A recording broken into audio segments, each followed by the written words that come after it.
Okay, ladies, welcome back. Welcome to our second session of the morning for Nectar, the Well Nourished Woman. I am so grateful. I feel very honored to have one of my dear teachers and mentors, Brooke Sullivan, joining us from Asheville, North Carolina. And Brooke runs a school called the Wild Temple. I'm going to be, again, actually, maybe I think Jeanette has already posted in the Facebook group, but there is a bio on every teacher with links to their websites and to their Instagram. But Brooke's school, the Wild Temple, is a school that I have been studying in, and I just am so inspired by this woman. Again, she, similarly to Aliona, is a woman who really walks her talk and lives this way of life and teaches an incredible, it's almost, what's the best way to say this, kind of array of methodologies that all have these beautiful intersection points. So I've been studying Tantra Yoga with Brooke. And we're going to actually open with a little bit of kind of an interview style where I'm going to ask her some questions that I think will inform all of us. Because again, I've done a couple lives, if you've seen them or not, but a lot of women ask, what is Tantra? And these are very valid questions, right? Because we've received a lot of maybe misinformation, maybe just an oversimplification. You know, I know a lot of us have spent a lot of time on social media and we're seeing so much neo-Tantra. And again, I want to name, if you know me, you know, I am very much about women's sexual empowerment. You know, I'm very much about this juiciness and this liberation. And Tantra really is so much more than simply sexual practices. And so Brooke is here to begin to educate all of us on what is traditional classical Tantra. Thank you, Brooke. I welcome you onto the proverbial stage. Thank you so much, Maria. I'm so happy to be here and to even begin to try to explain this very deep and vast science. So I'll do my best. And, just before I begin, just a lot of gratitude for all of the work and love that you put into all of this and for having the dream baby in the beginning 2 years ago, almost 2 years ago, and have, dedicated so much time and perseverance to making it come true. So I'm glad to be a support and a ray on this composite flower of many intersections. And I would say that, I guess, that imagery that comes up for me, which is a sunflower.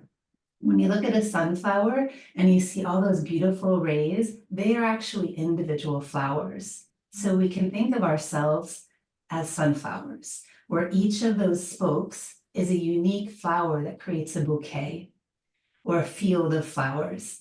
And I'm noticing that I have one of my colleagues and dear friends is actually on this call too, Mandy Lucchese. I want to shout her out from Nevada City, California. And one of the things that I learned from Mandy many years ago is this idea of right use of power, especially as women, when we are co-creating something. And Mandy shared this story with me about the power of geese and how when geese fly, they're flying in a flock, a V shape, nonetheless, right? Notice Yomi, right? The V shape is flying in the sky with one goose in the lead. Right now it's Maria, right? So that goose is in the lead, and then all of the geese behind her are honking and cheering her on. And then that goose gets tired or her daughter is sick. Something happens, she has to fly to the side and then go back, and then another goose takes the lead. Right? So that is two analogies I just gave you of what I believe, I think a good landing talk of what real Tantra is, classical Tantra is. And one, it's the essence behind that which makes us all flower, that creative gift that Aliona even brought in, which is I am love, I am nourished, I am Narayana. I am the divine that can create a myriad of beautiful things. I can also envision really crappy things and they can come true too. But I have the power to make beautiful things happen. And that's the essence of what Tantra is, a science that wraps its tendrils around and shows you from all of these different lenses how to do that. And so from that, it would be understanding that there's an energetic force field of love that is desire that makes all things manifest. And in the greater scheme of things, she is goddess. In the inner world, she is Prana Shakti, asleep, she's called Kundalini, right? We've heard that Kundalini is like this sleeping serpent coiled three and a half times at the base of the spine. That is all of our potentials for our own divinity that have yet been discovered. And so the practices of Tantra are to awaken that sleeping coil. And people who have who have women's bodies, we tend to have a little more, I don't know what it is, a little more mojo, a little more receptivity, a little more oomph that allows for that power to awaken at all times, through birth, through yoga, through mantra, through prayer, meditation, through certain plants, right? Through certain entheogens. And so we have this capacity to birth our desires, whether they are tangible and physical or esoteric and mystical. And so I kind of just give you like one very esoteric landing in of what Tantra is about. And it is the desire that creates all things, the energy behind what is making this world run. And so if we were to define it, what is Tantra? Tantra is a science of energy management. It's a science of energy. And the energy that we know is awakened Kundalini as prana. So it's a science of prana. And Maria so kindly introduced the fact I run a school called the Wild Temple, and I would say it's a school of prana. If I were to bring in like the key centerpiece of everything that the school revolves around, I'm already getting all tongue-tied, but everything that the school revolves around is life force energy, is the pulsation of creation. And the ancient alchemists would call this lumen naturae. And this is the light of nature that speaks to us, that loves us, that gives us fruit on the trees and the cucumbers on the vines, that give us the shelter of trees and the beauty of flowers, right? That light of nature is in co-creation with our existence. And that lumen naturae, the pulse that we speak of in yoga, which is the same thing, is called prana. I don't know what that was, but it sounded like a cheering on, so we're gonna go with that. So the second definition then of Tantra is it's a science and study of prana Shakti, and we know Shakti being one of the words of the goddess. Shakti is also very poignantly power. And so this brings me to the goose story and my dear friend Mandy, who's on this call. And when we are in right use of power, we are doing harm. We are manifesting our desires in a way that I like to see it as dharmic. So this can be a loaded word. Many people just think of dharma as your career, but it's not. It's pathways that lead you to fulfillment. So pleasure, how you receive pleasure, is part of your dharma. How you get the support you need for your childcare and have the right car to get you to work is part of your dharma. So there's this whole package that allows you to feel like you're really living your fullest, and you're doing so in a way that you can make your dreams come true. And one of the things that often happens as a result of this in our uneducated, disconnected, closed off humanity, or we could even say patriarchal lens, dominant mainstream lens, white privileged lens, is that when we start to become these architects of our reality and things are coming true, we get really big-headed. We're like, ooh, I'm powerful now. I'm like a little god or goddess, and I'm making things happen. And so what results in that is we start to forget our connection to the web of life, and we misuse our power. And oftentimes, and I'll just say it straight up, it's not even conscious. We feel we're doing the right thing and we are stepping all over people, or we're stepping all over the earth and we're harming the earth. And so what I feel the gift is of Tantra is using yoga asana, mantra, sadhana. So sadhana is a practice. So using yoga, mantra, meditation, connecting more to nature, it awakens us to a clearer seeing. And that clearer perspective gives us the keys to right use of power, where we are living dharmically and we're not living in a way that's creating more karmas.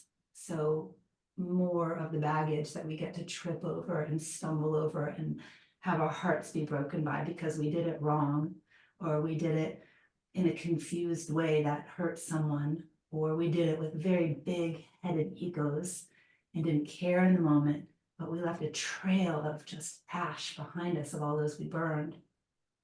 So Tantra is a science of power, of Shakti. That's another one of the definitions. And if we were to personalize that, it's a practice of empowerment. And where we have Neo-Tantra, and I'll just close with this, Marie, and then I'll give you the mic, but where we have Neo-Tantra expressing the one little piece of sexual empowerment, which, yes, it's so key, absolutely important to have a sensual, sexual fluidity where that is not blocked, because that's Swadhisthana, that's her own abode. That's the definition of Swadhisthana. We need that center, our womb bellies, to be open, fluid, graceful, filled with love, or we can't evolve as a human being. We can't. We're blocked. We're stuck there.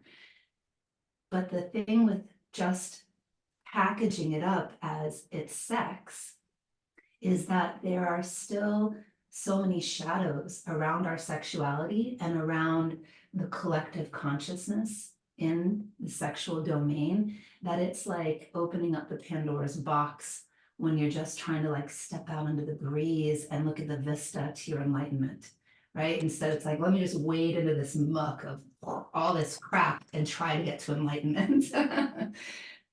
So what Tantra is giving us as this science of energy, the science of prana, which is nature and love, and the science of power is the essence behind sex. It's that essence that you feel behind the passion of wanting to totally blend your body to another's. That essence is what we're looking for, and what you can access honestly at any time. Already Aliana started us off with that. Breathe in love.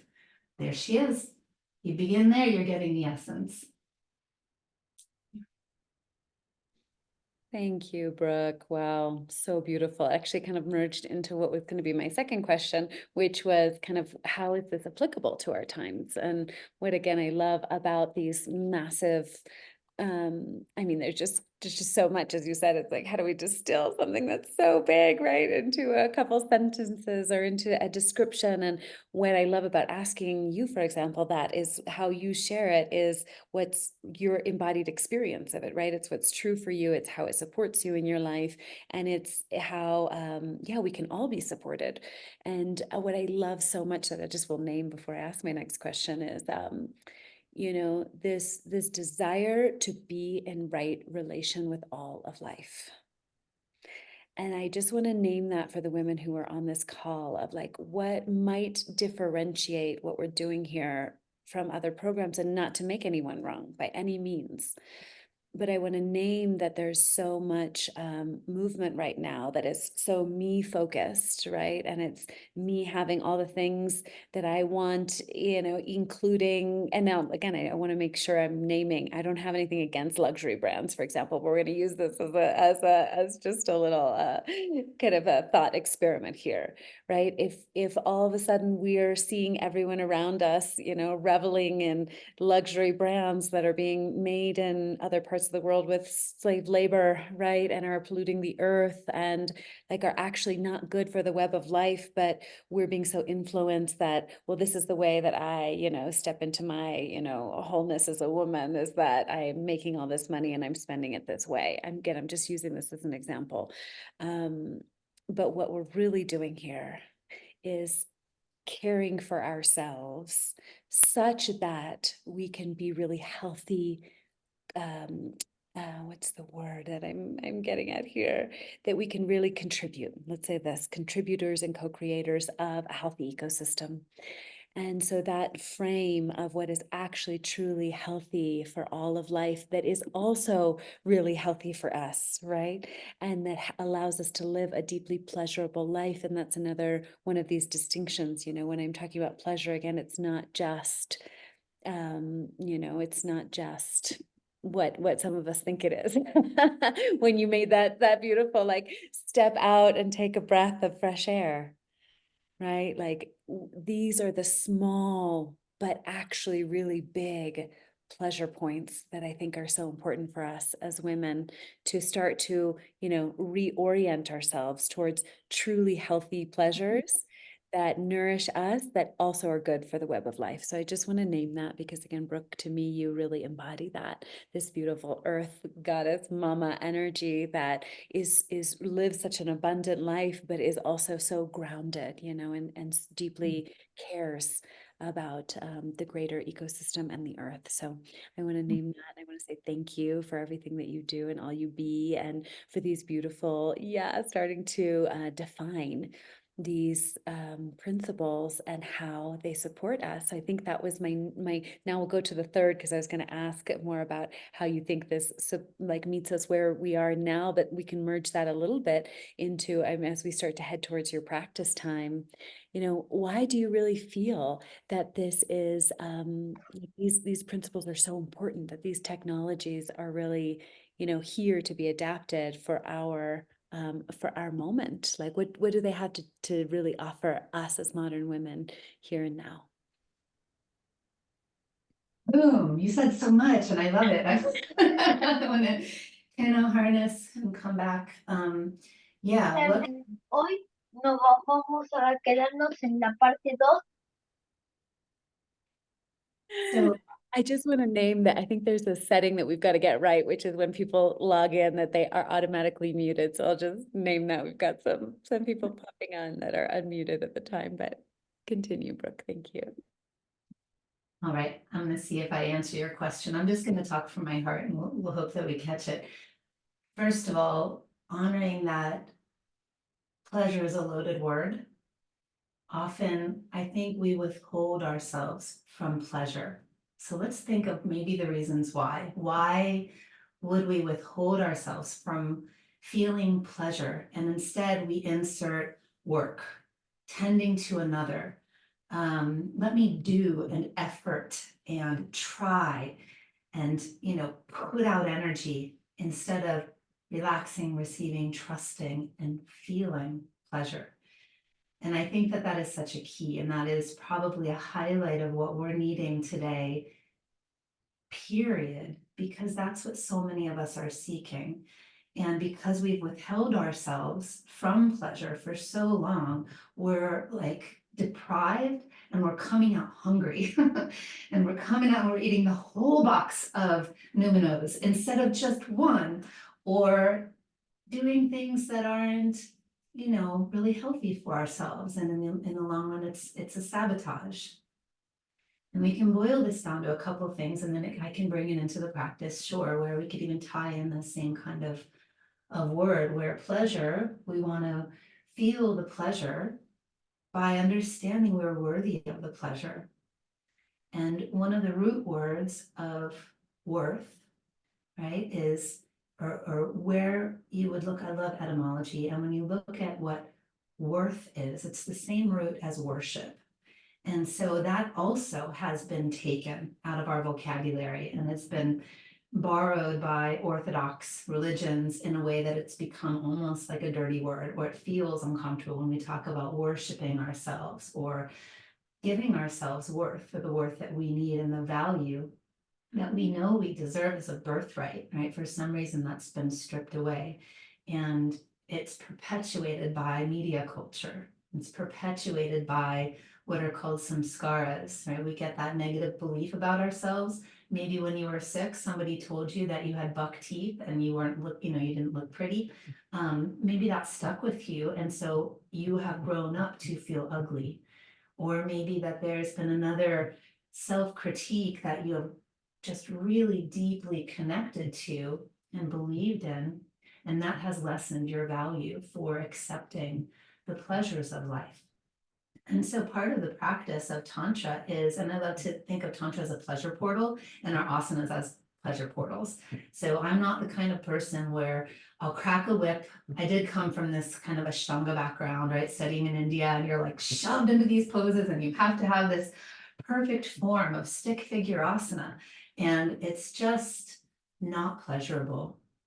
And even I'll say my first tantric teacher, which I just will remain unnamed, unnamed because he's still out there, but he really really pressed the fact where, you know, we had to be very straight in our spines, no subtle movements, no fluidity, and it was an attempt to trap the energy. It's my definition, to trap the energy, to push it and manipulate it into a way that we could just think clearly in a straightforward arrow kind of way.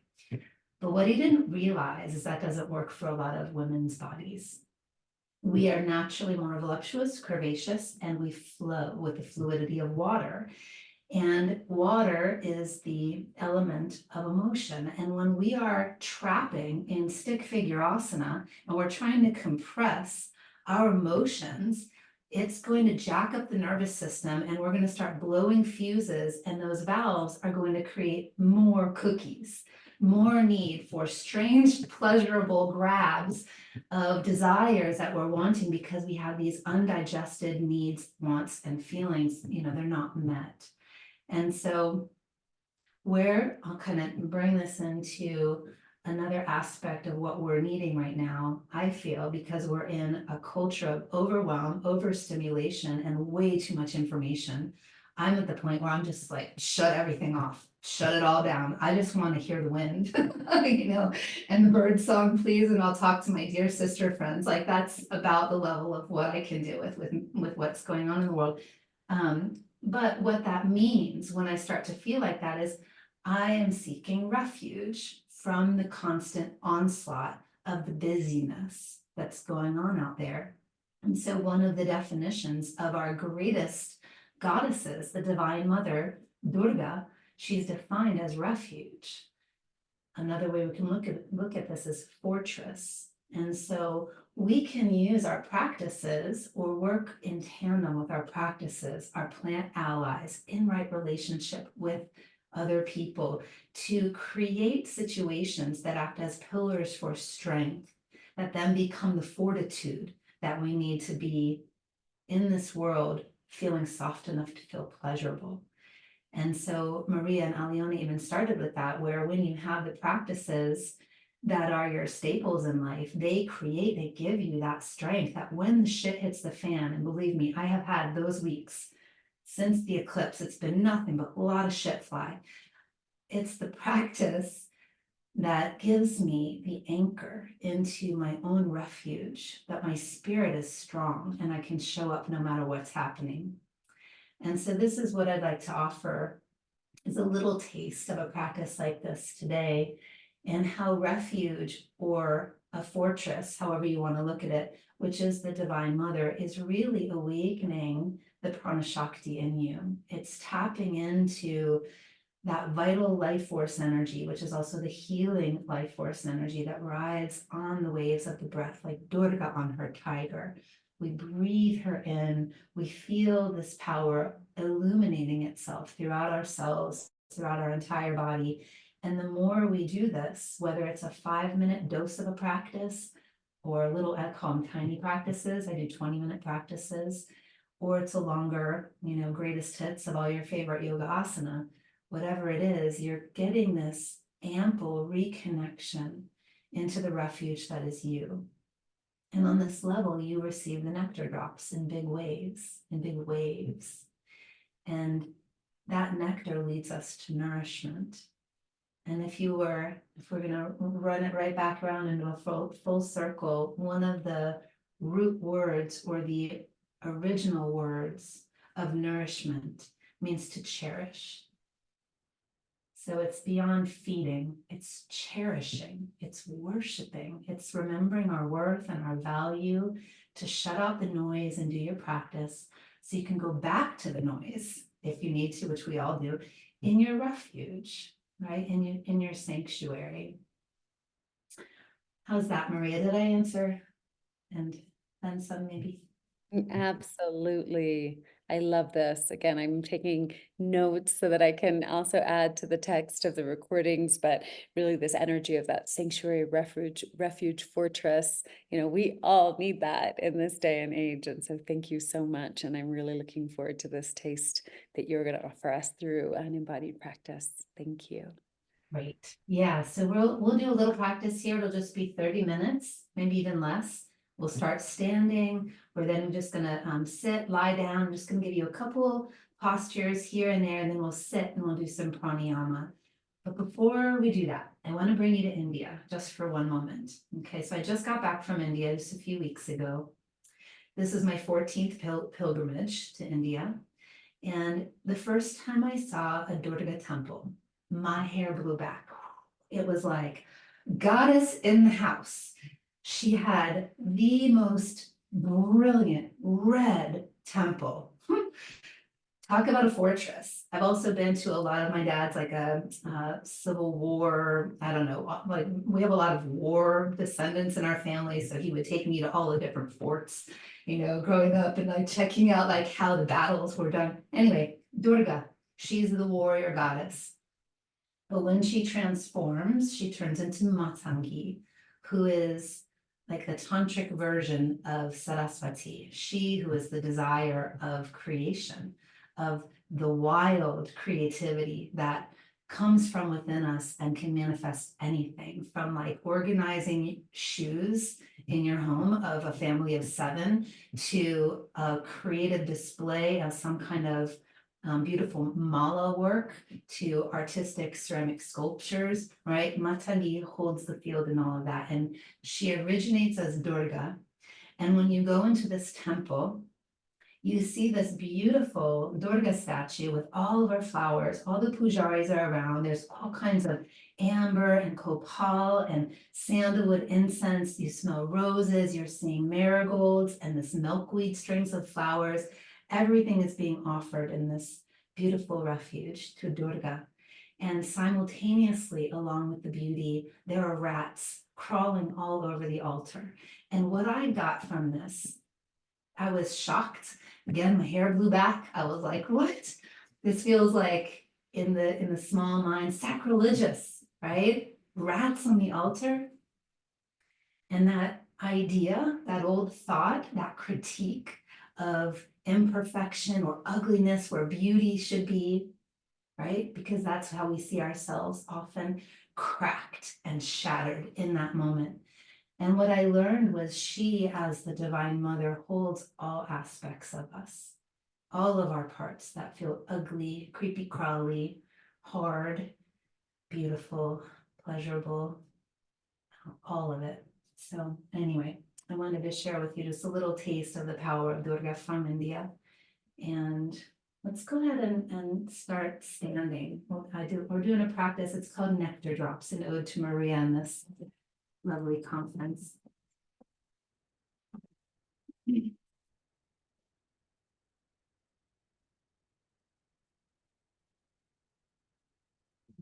So we'll just come standing and you'll just be with about hips width apart. Can I get a thumbs up just to make sure you can hear me okay if I come all the way back? Can you hear me? Yay, thank you. Thank you, all the Jeanettes. We're all mirrors of one another, so lovely. Well, let's start just with, your feet about hips width apart and just begin to roll out your shoulders. So inviting this fluidity of the female body to move in a way that you're breathing into the shoulders, your spine may fluctuate, your hips may fluctuate. Good, and then reversing the rolls. Every now and then you may feel a sigh. Want to release from your lips. Just allow that energy that's being pent up or is built up be released and send it down into the earth. Good. Let's go ahead and place your hands on the hips. Widen your stance and big full circles with your hips. Like really get in there. Let yourself get juicy. Throw out any opinion you may have about what asana is or should look like. And remember, we're here to breathe the love into ourselves. Go ahead and swoop in the other direction. Breathing in love, breathing out the obstacles that block you from feeling that love, which is pleasure. Good, and then go ahead and come back to standing, back to your feet about hips width apart, maybe even slightly wider. I'm going to turn to the side so you can see this one. So with your breath, we're going to inhale, arms up, exhale down, inhale, arms up, and then exhale, elbows bend. So it's a bit of a faster movement, and I'm doing what's called Kapalabhati breathing. So it's inhaling and exhaling out of the nose, right? So it's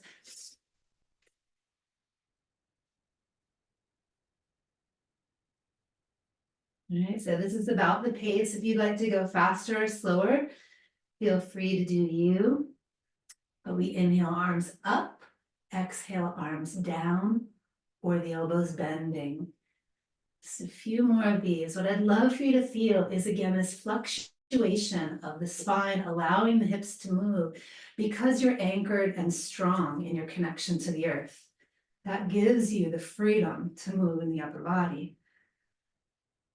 Good. Now, every other one, instead of just bending the elbows, I'd love for you to sweep down through a chair pose and out the mouth with a lion's face and stick the tongue out. So it's inhale, exhale, inhale, ha.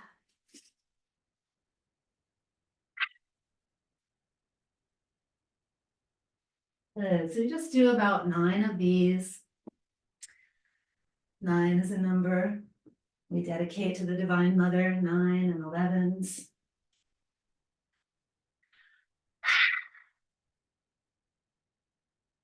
Good. And we're all at a different pace, but we'll let this be the final one. And just come back to your mountain pose. Feet again are hips width apart, maybe a little wider, palms face forward. Just tap your heels down and notice. Notice the quality of your inhalation. And feel the quality and depth of your exhalation. As you breathe, noticing any areas of the body that are tingling and alive. And as you exhale, just inviting whatever your obstacles are, mental, physical, emotional, to release down and out through your feet. Good. Let's go ahead and interlace your hands, Yoni Mudra. So your last 3 fingers fold down, thumbs meet, and your pointer finger meets, and we'll just cross the thumbs, okay? So we'll start with your right leg is to the front, left leg is behind you. This is a warrior stance. And in Yoni Mudra, bringing the arms up to the sky. So here you can feel you are Durga, the warrioress on the battlefield of life. And you're gazing at the horizon. All right, so we're going to breathe in, and then as you exhale, bring your left knee up and elbows meet. So inhale, stretch back down, warrior pose, exhale, elbows meet. Now, when you do so, you're breathing in, and as you land, you're exhaling a forceful exhale out of the nose, gathering the energy in, and you'll feel it kind of pull in at your navel center.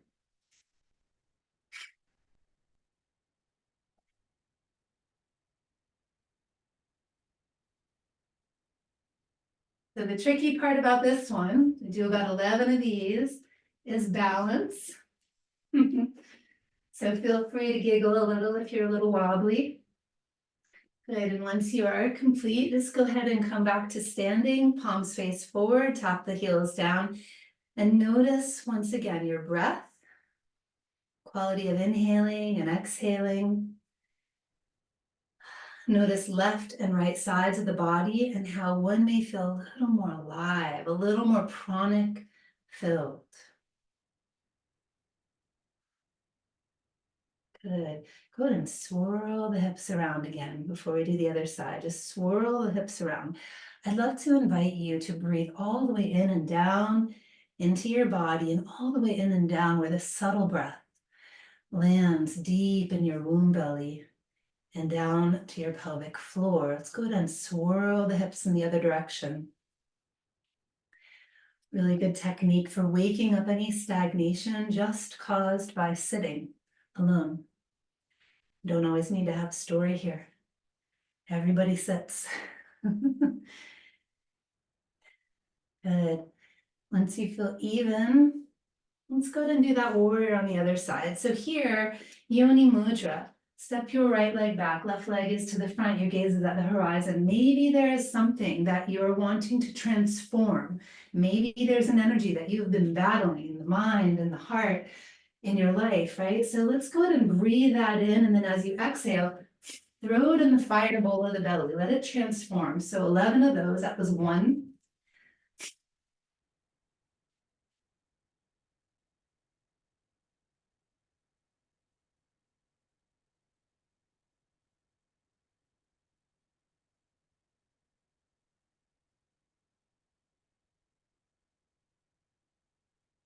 Last 2.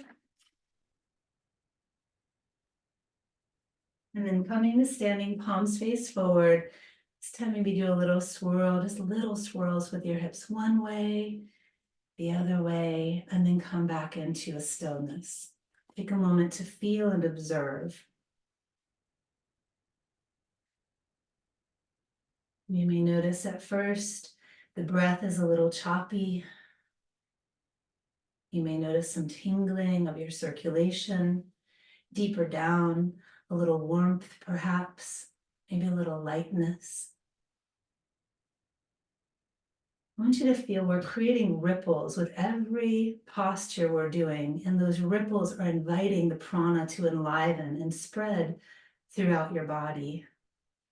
Let's go ahead and take your hands to the tops of the backs of your thighs. Toes are facing forward, and breathing in will lift the heart. So you're breathing all the way down into the body. And as you exhale, just slide your hands down the backs of the legs.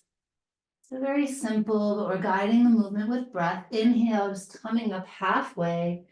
And then as you exhale again, fold back down, following the wave of breath. Inhale, let's go ahead and rise all the way back up. Make sure to do that with a flat back. And then exhaling again, down, sliding the hands down the backs of the legs. So you're opening up the backs of the legs from any tension. Inhale, flat back, and then exhaling back into your forward fold. Good. Let's go ahead and breathe in, rising all the way back up, and we'll have one more standing pose. So this time a wide-legged straddle and hands on your hips.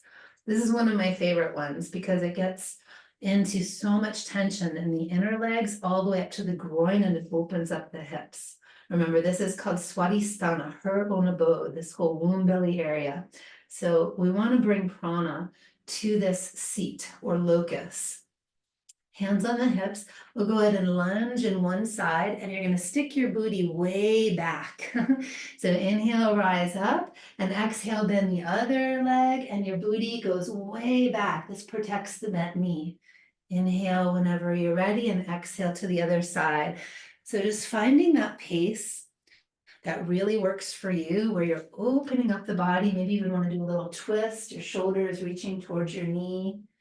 Right? And just feel into where are you opening that may have been really closed for a while, that may feel really dense or congested. And you send the breath, the subtle wave of breath, the prana, to these areas. Just a couple more.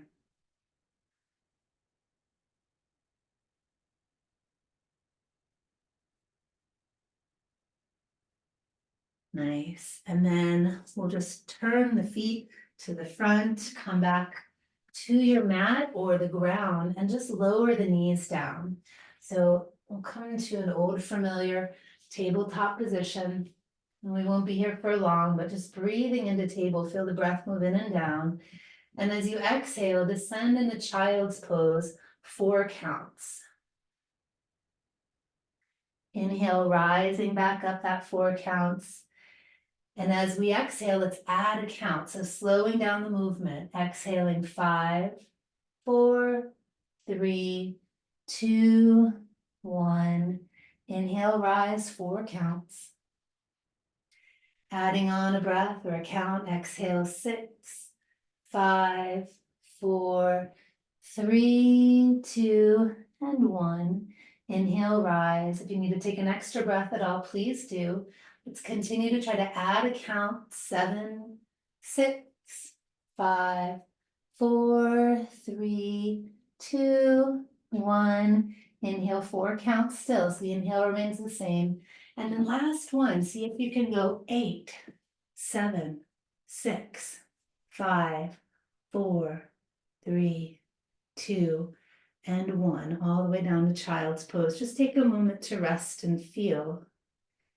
So what we're doing here is that aid of being able to be fully nourished by purifying ourselves first. So that longer exhalation helps to release those emotions, those thoughts, the busyness of the world and the mind.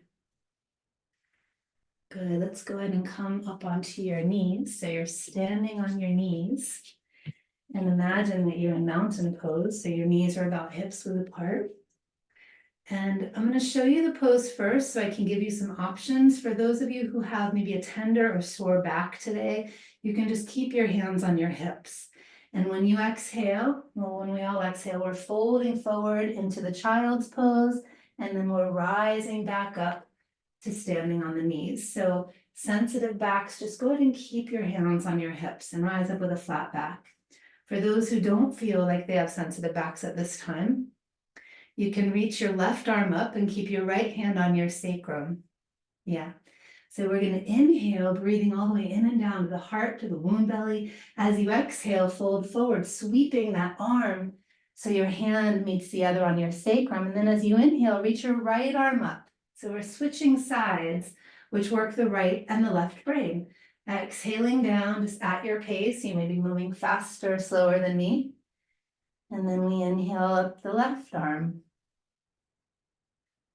So let's just get this in our body. As you exhale down, feel that your navel is pulling in and our thighs are working towards one another. That gives you that stability so the spine and upper body can be free. And as you inhale to rise up, just make sure you're doing so with a nice flat back. Your back of your heart lifts first. Head is an extension of the spine. Good. So I'm going to bring in, because we were talking mantra already, I want to bring in a mantra to Durga. Om Dum Durgaye Namaha. So you can listen, you can join. The next exhalation begins. Om Dum Durgaye Namaha. That's it. Om Dum Durgaye Namaha. Om Dum Durgaye Namaha. May I be refuge. May I feel sanctuary. Om Dum Durgaye Namaha. Let's do that one more time. Inhale, rise. So you're feeling the transformation from the density to the creativity. Om Dum Durgaye Namaha.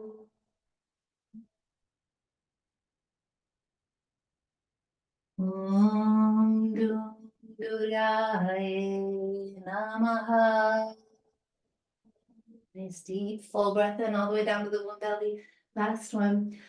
Om Dum Durgaye Namaha. Beautiful. Go ahead and reach the hands forward. And then just come turning onto your side. We're coming to a nice comfortable seat. Stretching your left leg straight. And the right knee is bent. Sole of the right foot meets the inner left thigh. So we're just going to forward fold. So taking your hands like lotuses, place them on either side of the extending leg. And the goal is not egoic. The goal is pleasure. So let's breathe in, let the breath fill the heart. And as you exhale, just go down a little bit. Just taste that in the body. And as you breathe in, let the breath lift the body, lift the spine back up. As you exhale, move down maybe a little further. Move the hands want to slide forward. Inhale, rising up. And then the last one, just coming down into the form that feels best for you today. So maybe it's just your forearms down. Maybe the arms are straight and you don't want to fold all the way. You want to feel how both sits bones touch the ground and how long you can get your spine. Or maybe you need to melt because you're tired and you want to feel that in the body at this moment. 2 more breaths.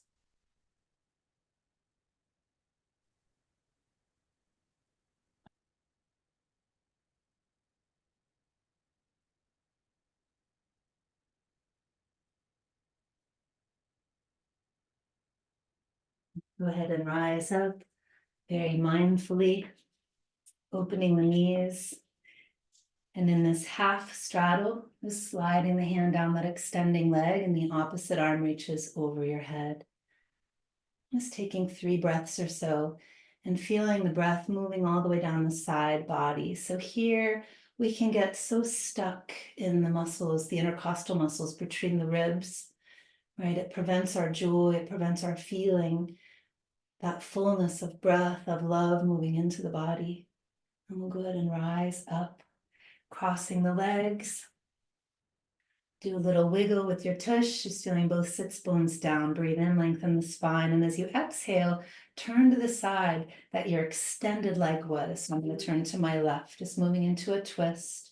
And your choice, you can do 3 to 5 rounds of deep belly, womb belly breaths, or 11 rounds of Kapalbhati. So go ahead and begin.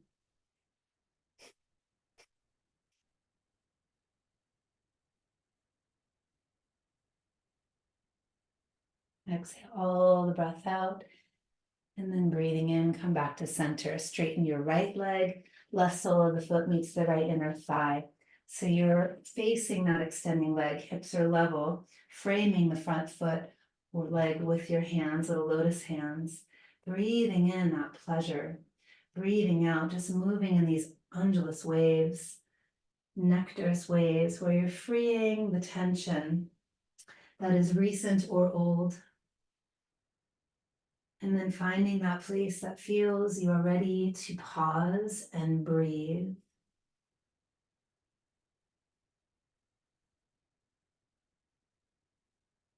Welcoming in the imagery of the Durga temple and that beautiful fortress that allows the dualities, the good, the bad, the beautiful, the ugly,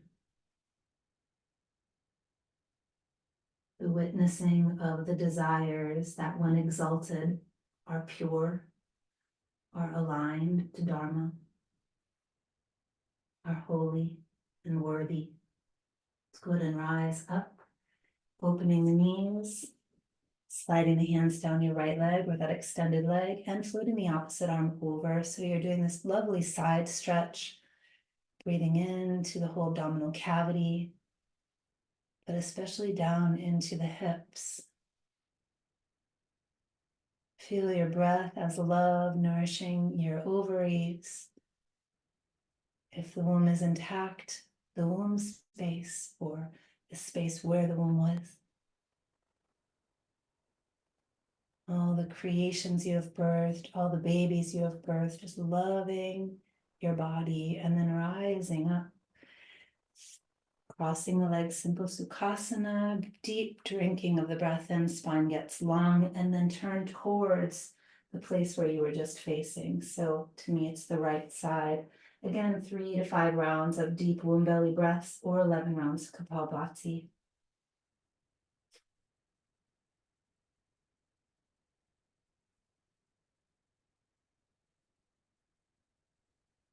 Good. Emptying the lungs. Good. And inhale, come back to center, just feeling the breath, the prana, the love floating down, and then lying on your backs. Oh, before we do, one more pose. This is my favorite. As an herbalist, I call this mortar and pestle. So just swirling. Imagine that you are stirring the cauldron of your own alchemization, where your aspects of cardamom and rose and cinnamon and anise, all of these aspects of you that are your tender hearts, your true experiences, your stories, your relationships, go and swirl in the other way, are all stirred in this pot where you can see with clarity the wholeness that makes you and your life perfect. perfectly you.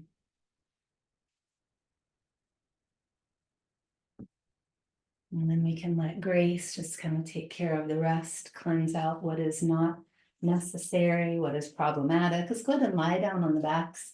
And from here, the feet are about hips width apart, palms face down. And we'll just allow the breath again to lift the hips as you inhale. So you're going to feel the breath, the prana flood all the way down the body to your pelvic bowl. Exhale, floating the body down. Now you can add the arms. So inhale, just the right arm rises up. We'll exhale with the mantra, lowering right arm and hips. Om Dum Durgaye Namaha. Inhale, left arm and hips rise up. Om Dum Durgaye Namaha. Inhale, both arms and hips rise. So you're breathing all the way in and down the body. Om Dum Durgaye Namaha. Bring your knees to your chest and just roll the legs out. So much like the mortar and pestle, you felt your spine in the full bowl of your pelvis. Now you feel two of your femur bones working the acetabulum, the hip socket. So we're clearing out any stagnation in these aspects of the cavity, right? So let's reverse the role. This is a very tantric practice where when we're wanting to awaken Kundalini, awaken Shakti, you want to make sure there's no density here in the hips, but there's strength. Remember, we need the fortress, the fortitude, which is the strength for the grace to flow. Good. So one last one, very simple. Plant your feet down and lower your knees to the right. If you like, you can reach above your head, grab onto your left wrist. Just a couple breaths all the way down into the womb belly. Where I'd love you to feel this form of the body as the temple that is both refuge and fortress. Knowing that tending to her, tending to your own self-care gives you the nourishment that you need to thrive, to feel pleasure, to make dreams come true. Inhale, the knees rise up and lower them to the other side. You can grab onto the right wrist. A few more breaths all the way in and down the body. Just letting go of the tendency to self-sabotage instead of care. Letting go of the battles that deplete you and instead place your life, your hands, your love into the lap of the Divine Mother, into the grace of prana that is in alignment with Mother Nature. And trust that these efforts can allow you to release other aspects of efforting. Let's go ahead and come back to center and just lay down, one hand on your heart, one hand on your belly. And just take a moment to feel held by the earth, feel held by our time together and this beautiful container that has been created.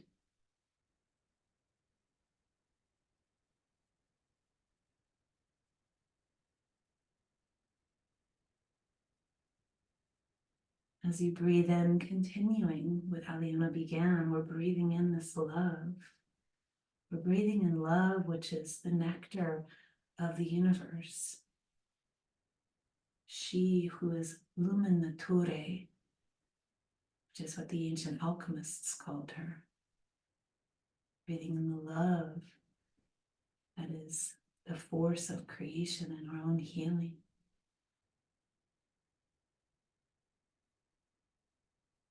And perhaps you still have something you need to let go. You can exhale that out.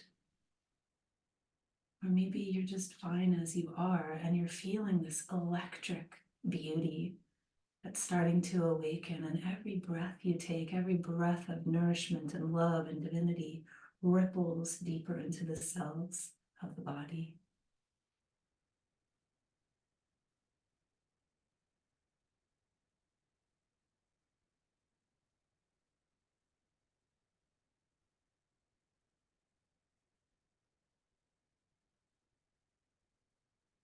And so your next breath, you just feel a little bit more of a lift in the belly. And then that subtle breath moves all the way down through the pelvic bowl, just nurturing this lovely vessel that's you. All of your creative capacity and satiating you, cherishing you in your needs for replenishment to thrive.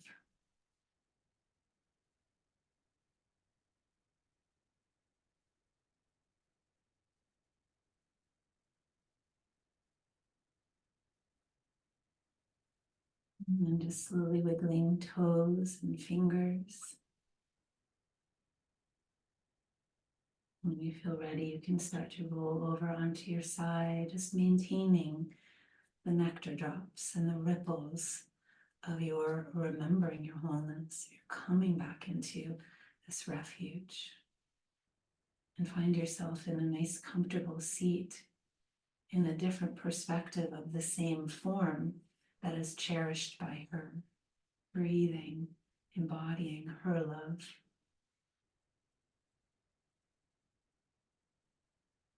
I feel we have two mantras I want to weave in and thread together just to honor so far our morning time.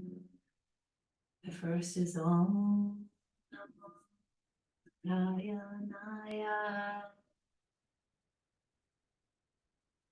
Om Namo Narayana. Om Namo.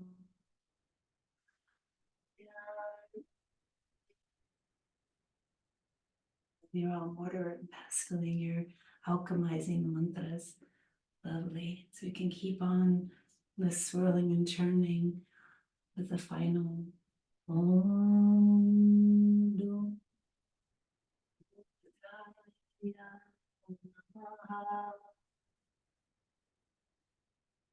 Om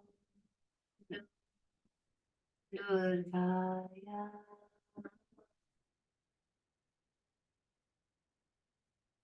Om Durgaya.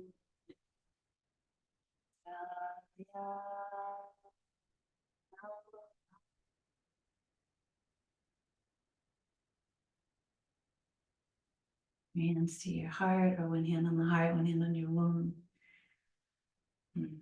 Cherishing your temple. Yes.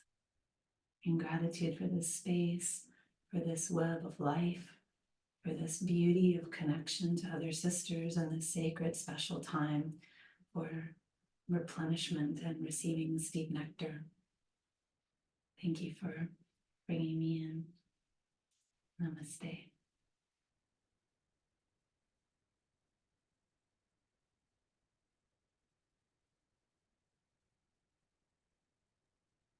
Thank you so much, Brooke. That was wonderful. I imagine we all feel really relaxed and juicy and very present. So thank you so, so, so much. So ladies, we're gonna take this time just a 2-minute break, if that's okay, maybe 3-minute to go. Balloons, yeah. I'm gonna pause the recording and we're gonna come back for my dear sister Elizabeth Bast. So it's a good moment to either get a drink, use the bathroom, or if you're in a beautiful, juicy space and you just wanna lay on the floor for the next 2 to 3 minutes. Thank you so much, Brooke. We love you. Thank you, thank you, thank you. So blessed and honored to have you with us. Thank you, sister.